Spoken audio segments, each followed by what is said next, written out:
Assalamualaikum warahmatullahi wabarakatuh. Perkenalkan, nama saya Sri Rahayu. Nomor induk mahasiswa saya 2023142018. Saya dari kelas karyawan Prodi PG PAUD Fakultas Keguruan Ilmu Pendidikan Universitas PGRI Palembang dengan dosen pengampu Bapak Dr. Haji Hendra Wijaya SAGM PDI. Ini saya akan menyampaikan beberapa materi yang berjudul demokrasi. Demokrasi mempunyai 5 pokok pembahasan, diantaranya pengertian demokrasi, konsep-konsep demokrasi, pilar-pilar demokrasi, budaya demokrasi, dan yang terakhir demokrasi dan masyarakat madani. Sebelum ke pembahasan berikutnya, di sini saya akan menjelaskan tentang pengertian demokrasi. Pengertian demokrasi adalah bentuk atau sistem pemerintahan yang segenap rakyat turut serta memerintah dengan perantara wakil-wakilnya atau pemerintahan rakyat. Demokrasi juga dapat diartikan sebagai gagasan atau pandangan hidup yang mengutamakan persamaan hak dan kewajiban serta perlakuan yang sama bagi semua warga negara. Inti dari demokrasi ini adalah pemerintahan dari rakyat, oleh rakyat, dan untuk rakyat. Nah, salah satu tonggak utama untuk mendukung sistem politik yang demokrasi adalah pemilu atau pemilihan umum. Konsep-konsep demokrasi. Konsep-konsep demokrasi diantaranya 1. Kedaulatan rakyat, yaitu prinsip bahwa kekuasaan politik berasal dari rakyat dan pemerintahan bertanggung jawab kepada mereka.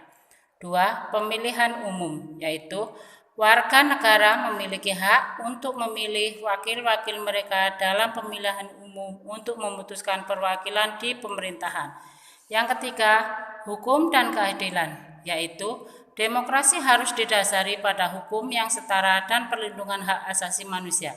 Yang keempat, kebebasan individu, yaitu individu seperti kebebasan berbicara, beragama, dan berkumpul harus dihormati dan dihargai. Yang kelima, pembagian kekuasaan, yaitu prinsip bahwa kekuasaan harus dibagi antara berbagai cabang pemerintahan atau eksekutif, legislatif, yudikatif untuk mencegah penyalahgunaan kekuasaan. Yang keenam, akuntabilitas, yaitu pemerintahan harus bertanggung jawab kepada rakyat dan dapat diawasi serta diberikan pertanggungjawaban. Yang ketujuh, pluralisme, yaitu pengakuan terhadap keberagaman pendapat dan nilai-nilai dalam masyarakat, serta penyelesaian konflik melalui proses demokratif. Dan 8, perlindungan minoritas, yaitu demokrasi melindungi hak-hak minoritas dan penindasan oleh mayoritas. Pilar-pilar demokrasi. Pilar-pilar demokrasi adalah elemen-elemen kunci yang mendukung sistem demokrasi yang berfungsi dengan baik. Di sini pilar-pilar demokrasi termasuk 1. Pemilihan bebas dan adil atau pemilihan umum yang bebas dan adil adalah salah satu pilar utama demokrasi. Ini mencakup hak warga negara untuk memilih wakil-wakil mereka tanpa tekanan atau hambatan yang tidak sah. 2.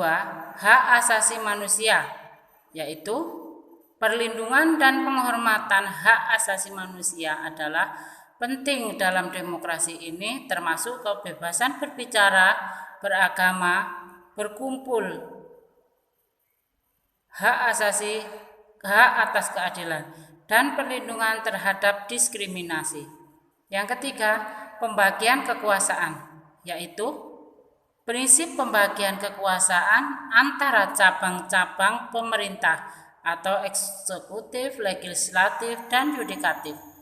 Ini adalah penting untuk mencegah konsentrasi kekuasaan yang berlebihan.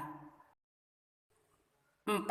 Kebebasan pers, yaitu media yang bebas dan independen memainkan peran penting dalam mendukung demokrasi dengan memberikan informasi yang akurat dan kritis kepada masyarakat.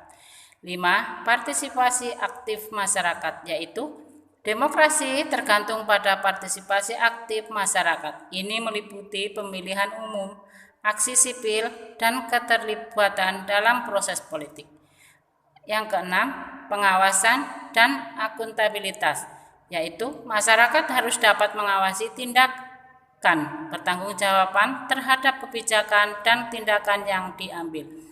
7. Perlindungan minoritas, yaitu demokrasi yang sehat harus melindungi hak-hak minoritas dan mencegah tirani mayoritas.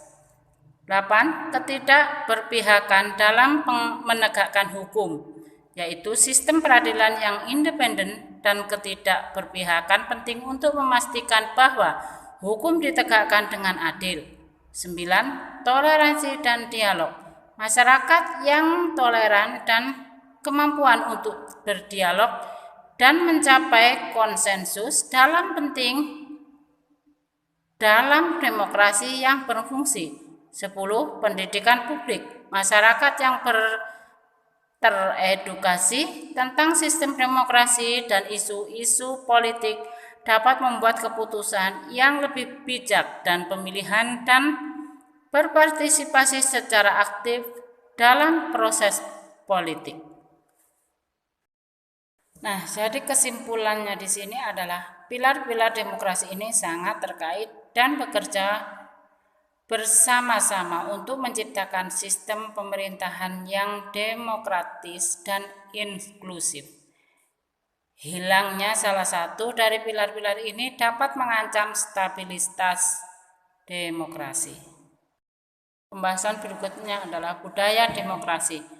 Pengertian budaya demokrasi adalah budaya demokrasi merujuk pada norma nilai sikap dan praktik yang mendukung dan memperkuat sistem demokrasi dalam suatu masyarakat. Budaya demokrasi adalah aspek penting dalam memastikan kelangsungan demokrasi dan kesejahteraan masyarakat. Beberapa elemen kunci dari budaya demokrasi meliputi 1. Partisipasi aktif, yaitu masyarakat yang aktif terlibat dalam proses politik, termasuk pemilihan umum dan diskusi politik, merupakan ciri budaya demokrasi. Partisipasi ini bisa melalui pemungutan suara, demonstrasi, atau aksi sipil. 2. Toleransi dan penghargaan terhadap kebebasan pendapat, yaitu budaya demokrasi mempromosikan toleransi terhadap pandangan dan keyakinan yang beragama. Ini mencakup penghargaan terhadap kebebasan berpendapat dan hak untuk menyuarakan pandangan tanpa takut represi. 3. Dialog dan konsensus, yaitu budaya demokrasi mengedepankan dialog sebagai cara untuk mencapai kesepakatan konsensus dalam memecahkan masalah politik. Ini menghindari pendekatan otoriter atau konflik bersenjata.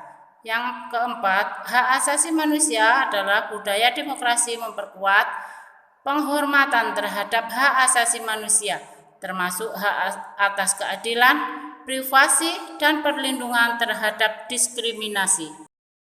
5. Kebebasan pers dan informasi, yaitu budaya demokrasi mengikuti pentingnya media yang bebas dan independen sebagai sumber informasi yang kritis bagi masyarakat.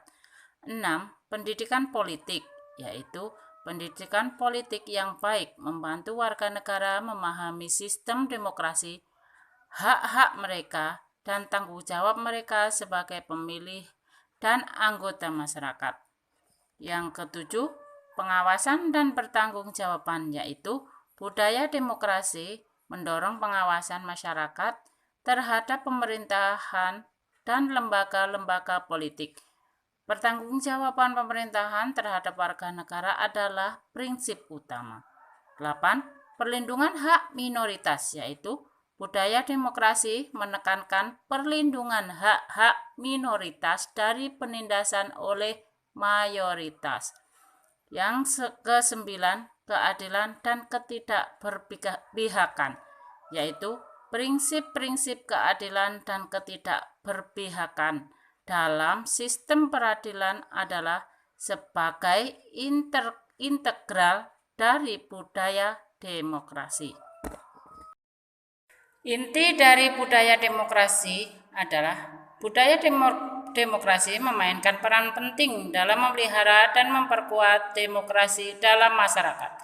Ini melibatkan pembentukan sikap dan perilaku yang mendukung prinsip-prinsip dasar demokrasi, mempromosikan partisipasi aktif, dan menghormati hak-hak serta kebebasan individu. Pembahasan selanjutnya adalah demokrasi dan masyarakat madani. Pengertian demokrasi dan masyarakat madani adalah seringkali saling terkait dengan pendukung satu sama lainnya, terutama dalam koneksi pengembangan masyarakat yang demokratis. Hubungan antara demokrasi dan masyarakat madani. Hubungan ini meliputi 1. Partisipasi aktif, yaitu baik demokrasi maupun masyarakat madani mendorong partisipasi aktif warga negara. Demokrasi mengharapkan warga negara untuk terlibat dalam proses politik, termasuk pemilihan umum dan pengambilan keputusan. Masyarakat madani juga mendorong partisipasi dalam kegiatan sosial, kemanusiaan, dan masyarakat. 2. Pengawasan dan pertanggungjawaban, yaitu kedua konsep ini menekankan pentingnya pengawasan terhadap pemerintah dan lembaga-lembaga publik. Demokrasi mendorong pengawasan politik, sementara masyarakat madani mengawasi organisasi nirlaba dan lembaga kemasyarakatan. Kedua aspek ini bertujuan untuk mencapai pertanggungjawaban yang lebih baik. 3. Kebebasan dan hak asasi manusia. Demokrasi dan masyarakat madani memperjuangkan kebebasan individu dan menghormati hak asasi manusia. Demokrasi melalui hukum dan lembaga-lembaga peradilan, sementara masyarakat madani melalui inisiatif sosial dan perubahan. Yang keempat, keadilan sosial dan toleransi. Keadilan sosial dan toleransi yaitu keduanya mempromosikan nilai-nilai keadilan seperti keadilan sosial dan toleransi terhadap perbedaan. Masyarakat madani sering kali terlibat dalam inisiatif sosial untuk mengatasi ketidaksetaraan dan ketidakadilan. Sementara demokrasi berusaha mencapai keadilan melalui kebijakan dan legislasi. 5. Pendidikan dan kesadaran publik, yaitu baik demokrasi maupun masyarakat madani membutuhkan pendidikan dan kesadaran publik. Masyarakat madani sering berperan dalam penyuluhan dan pendidikan masyarakat, sementara demokrasi membutuhkan pemahaman masyarakat tentang sistem politik dan partisipasi dalam pemilihan umum. 6. Perlindungan hak minoritas, yaitu keduanya berkomitmen untuk melindungi hak minoritas dari penindasan. Demokrasi melalui prinsip-prinsip seperti aturan mayoritas dengan menghormati hak minoritas. Sementara masyarakat madani dapat menjadi suara bagi kelompok minoritas. Demikianlah pembahasan dari saya. Kurang lebihnya minta maaf. Sekian dan terima kasih. Wassalamualaikum warahmatullahi wabarakatuh.